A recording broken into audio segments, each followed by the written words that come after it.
बंगाल में चुनाव किसे जीतना चाहिए था, ममता बनर्जी की पार्टी टीएमसी को या बीजेपी को ही?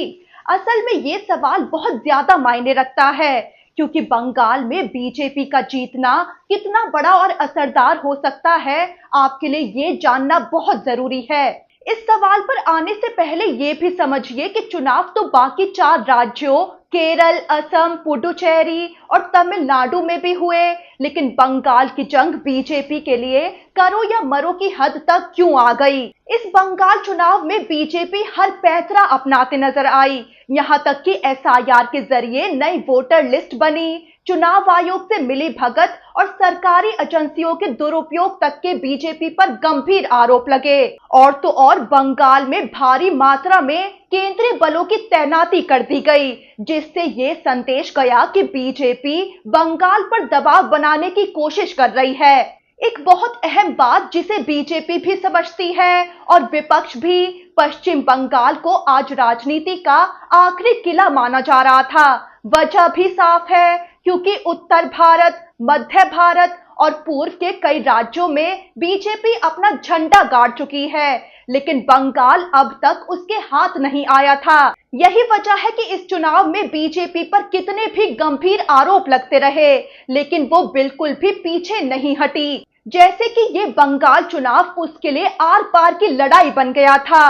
वही पूरे विपक्ष के लिए भी ये चुनाव उतना ही जरूरी था, क्योंकि बीजेपी के रथ को हर हाल में रोकना था, उसके बढ़ते प्रभाव को और एक तरफा ताकत को चुनौती देनी थी। ऐसे में पश्चिम बंगाल में ममता की पार्टी का टिके रहना पूरे विपक्ष के लिए बहुत जरूरी माना जा रहा था, क्योंकि ममता की पार्टी टीएमसी और इंडिया गठबंधन के विपक्षी दलों को ये अंदाजा था कि बीजेपी अगर बंगाल जीतती है तो बीजेपी का प्रभाव लगभग पूरे उत्तर, पश्चिम, मध्य और पूर्व भारत में फैल जाएगा और देश में विपक्ष का मनोबल गिर सकता है।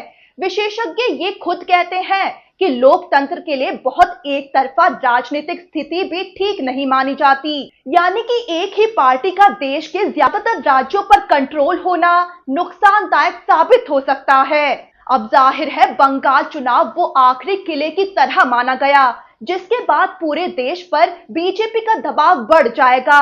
यही वजह है कि बीजेपी ने ये चुनाव जीतने में कोई कसर नहीं छोड़ी। चुनाव आयोग से लेकर सर्वोच्च न्यायालय तक कई विशेषज्ञों ने माना कि रास्ते की बाधाओं को हटाने के लिए जो कुछ किया जा सकता था, बीजेपी ने चुनाव जीतने के लिए खुलेआम वो किया है। अब आते हैं उस बड़े सवाल पर कि बंगाल में क्या बीजेपी को जीतना चाहिए था? तो अगर चुनाव पूरी तरह सामान्य लोकतांत्रिक माहौल में हो रहे होते और ममता की पार्टी टीएमसी के सामने एक मजबूत, संतुलित और पारंपरिक विपक्ष होता, तो शायद इस सवाल पर ज्यादा बहस नहीं हो रही होती, क्योंकि ममता की पार्टी को सत्ता में करीब 15 साल हो चुके हैं और इतने लंबे समय के बाद किसी भी सरकार की नईपन खत्म हो जाती है। लोग सत्ता परिवर्तन चाहने लगते हैं। ऐसे में सत्ता परिवर्तन की बात बहुत सामान्य हो जाती है, लेकिन बंगाल की समस्या ये है कि ममता की पार्टी टीएमसी के सामने कोई मजबूत विकल्प मौजूद नहीं रहा।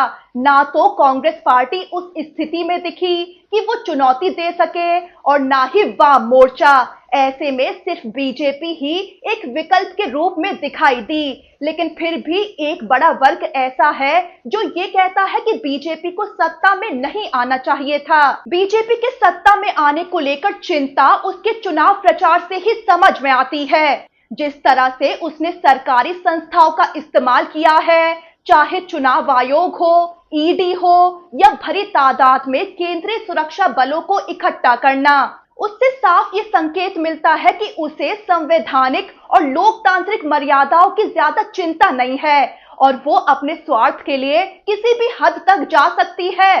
सोचिए कि अब अगर ऐसी सोच वाली पार्टी सत्ता में आएगी तो वो राज्य की संस्थाओं और संसाधनों का इस्तेमाल जनता के बजाय अपने फायदे के लिए कर सकती है, ठीक वैसे ही जैसे पुराने समय में राजा अपने राज्य को निजी संपत्ति की तरह चलाते थे। दूसरी बड़ी बात यह है कि बीजेपी ने अपने चुनाव प्रचार में साफ तौर पर यह दिखाया है कि वो बंगाल के मुसलमानों को बराबरी के नागरिक के रूप में नहीं देखती है। बीजेपी ने मुसलमानों का विश्वास जीतने की भी कोई खास कोशिश नहीं की, बल्कि कई बार ऐसे बयान दिए जिनसे ये लगा कि बीजेपी के सत्ता में आने के बाद बंगाल में मुसलमानों के लिए मुश्किल समय आने वाला है। बीजेपी के कई नेताओं ने तो मुसलमानों के खिलाफ तीखी और भड़काऊ भाषा का भी इस्तेमाल किया।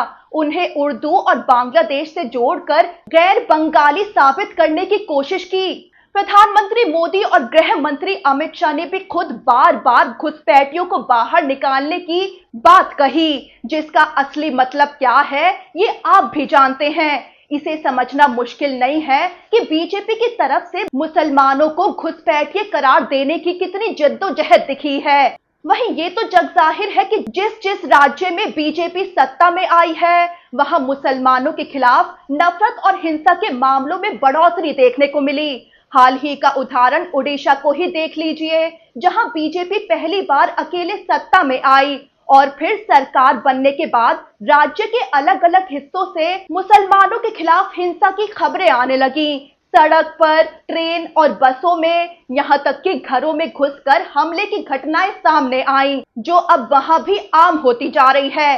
ईसाइयों के खिलाफ होने वाली हिंसा पर तो अक्सर लोगों का ध्यान भी नहीं जाता। सच्चाई ये है कि बीजेपी शासित राज्यों में मुसलमानों और ईसाइयों की जिंदगी असुरक्षा और अनिश्चितता से भरी होती नजर आती है।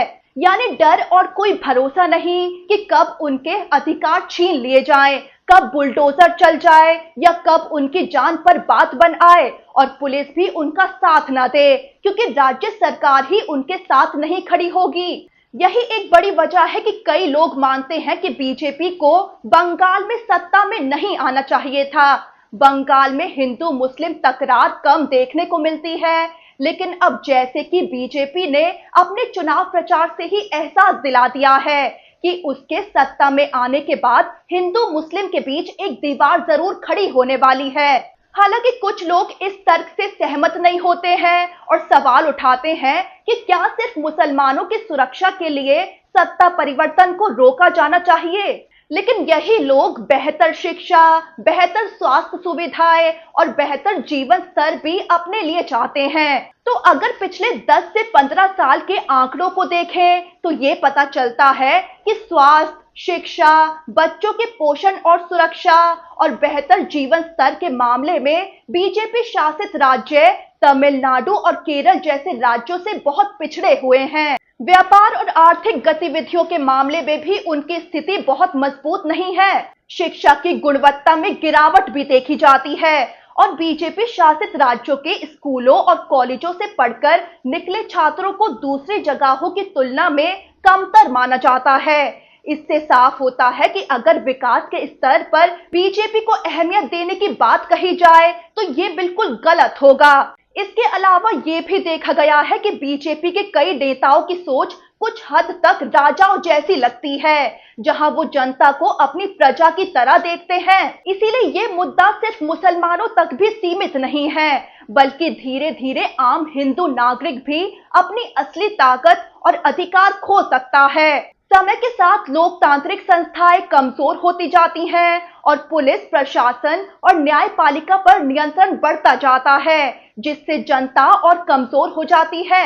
यही वजह है कि क्यों कहा जा रहा था कि बीजेपी ममता की पार्टी टीएमसी का बेहतर विकल्प नहीं है। लेकिन अब जब ऐसा होने जा रहा है, बंगाल में बीजेपी सत्ता हासिल करने जा रही है, तो कहीं ना कहीं ये गंभीर चिंता खड़ी हो रही है। खुद विशेषज्ञ ही मानते हैं कि एक ही पार्टी का पूरे देश पर हद से ज्यादा नियंत्रण होना सही नहीं है। अब बंगाल तो बीजेपी के लिए आखिरी किला माना जा रहा था, जिसे बीजेपी ने फतह करके पूरे देश के विपक्ष को और कमजोर कर दिया है। वहीं आपको एक और बात बता दें कि बंगाल की कुल 294 में से 293 सीटों पर ये नतीजे आ रहे हैं। बची हुई एक सीट दक्षिण 24 परगना जिले की फाल्ता विधानसभा सीट है, जिसको लेकर नतीजे 24 मई को आएंगे, क्योंकि चुनाव आयोग ने चुनाव में गड़बड़ी के आरोपों के चलते यहां के सभी बूथों पर 21 मई को दोबारा वोटिंग का ऐलान किया है। ऐसे में ममता के भतीजे और टीएमसी के राष्ट्रीय महासचिव अभिषेक बनर्जी ने तो बीजेपी के दिग्गजों को फाल्ता से चुनाव लड़ने की बड़ी चुनौती भी दे चुके हैं। यहाँ तक कि उन्होंने मुख्य चुनाव आयुक्त ज्ञानेश कुमार को भी नहीं बख्शा। अभिषेक बनर्जी बोल पड़े कि बांग्ला विरोधी गुजराती गैंग और उनके साथी ज्ञानेश कुमार को मेरे डायमंड हार्बर मॉडल को नुकसान पहुंचाने में 10 जन्म भी कम लग जाएंगे। वो आगे बोले कि मैं केंद्र सरकार को चुनौती देता हूं कि अपने सबसे मजबूत नेता को भेजो और अगर हिम्मत है तो फाल्ता से चुनाव लड़ो। तो बंगाल चुनाव काफी हंगामेदार रहा है। पहले तो वोटर लिस्ट को लेकर बवाल हुआ कि बीजेपी के इशारे पर एसआईआर के तहत बड़ी धांधली हो रही है। फिर वोटिंग वाले दिन भी जगह जगह बवाल मचा। फिर ईवीएम की निगरानी के दौरान भी बीजेपी पर स्ट्रांग रूम में घुसने के आरोप लगे और यहां तक कि वोटों की गिनती प्रक्रिया पर ममता सनसनीखेज आरोप लगा चुकी हैं, जहां उन्होंने ये कहा था कि चुनाव आयोग एक साजिश के तहत उनके वोट बीजेपी को और बीजेपी को मिले वोट को उनका बता सकता है। वहीं इसी के साथ आपको ये भी बता दें कि बंगाल के अलावा असम, तमिलनाडु, केरल और पुडुचेरी के नतीजे भी दिलचस्प दिखाई दिए। तमिलनाडु में बड़ा उलटफेर हुआ। 2 साल पहले ही बनी एक्टर विजय की पार्टी टीवी के नंबर 1 के तौर पर उभर कर आई। उधर केरल में कांग्रेस के नेतृत्व वाला यूडीएफ बाजी पलटते हुए दिखाई दे रहा है। असम में तो फिर से भारी बढ़त के साथ बीजेपी की सरकार बन रही है और पुडुचेरी में भी बीजेपी सरकार बनाती हुई दिख रही है।